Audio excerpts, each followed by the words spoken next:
To find a percent of change, you need to find the difference between your two values and then divide by the original amount.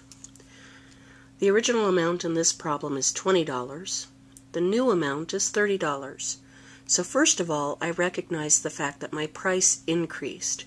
So I know whatever my answer is will be a percent of increase. Now the difference between 30 and 20 is 10. My original amount was 20. So I need to find out what 10 divided by 20 is. I'm going to take my calculator. 10 divided by 20 as a decimal is 0.5. Well, okay. 0.5 is the decimal. But remember, percent means out of 100. So I have to move that 2 places to the right. I'll have to fill in an invisible 0. And that means for this problem, I have a 50% increase.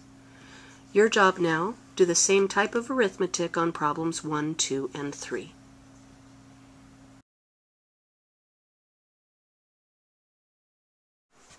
To find the sale price of each item to the nearest cent, the first thing I do is I see that the price of my item is $89 and I want to take 20% off. The first thing I need to do is take 20% and convert it back to a decimal. So remember, I take the decimal point and I always move it 2 places to the left. So this is the same as 0.20, which is also the same as just 0.2. So I need to find out what 20% of $89 is. Of means to multiply. So I need to take 89 and multiply by 0.2.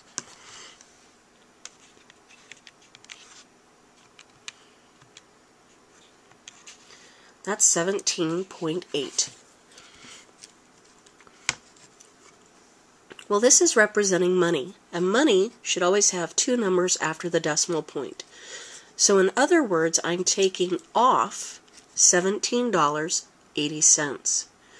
Well, that means I need to take the original $89 and subtract, because subtract is this idea of taking something off, the $17.80.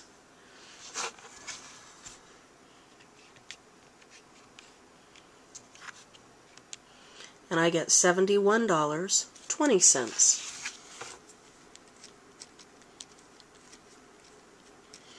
And that will be the sale price of my MP3 player.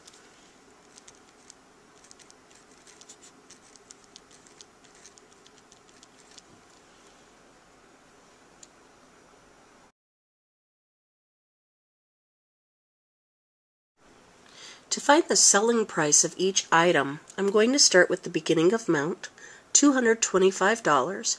It's a 35% markup. Remember, the first thing I need to do is take my percent and turn it into a decimal. Remember, we move the decimal point 2 places to the left, so 35% is the same as 0.35. I now need to find out what 35% of $225 is. Remember that of means to multiply. When I use my calculator, I find out that that is $78.75. This is the markup amount.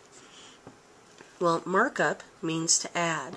So I need to take the original $225 that the store paid for the laptop, and I'm going to add the $78.75.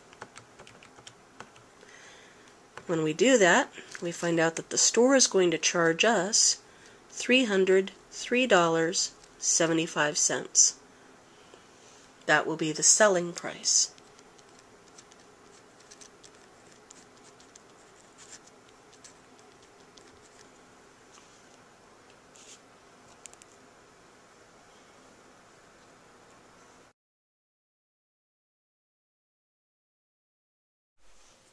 Alright, for the simple interest formula, I equals P times R times T. P stands for the principal amount, R stands for the rate as a decimal, T stands for time in years. So if you look at our example, I'm telling you that we're putting a principal of $335 in the bank at 2.5%. Remember that you must move the decimal point 2 places to the left, so we're going to have to fill in an extra 0 here to make it 0.025, and it's for 3 years. So the interest accumulated will be equal to the $335 multiplied by 0.025, that again is our 2.5% as a decimal, times 3. Now when you plug that into your calculator, you're going to come up with 25.125. But remember, money only has 2 decimal places.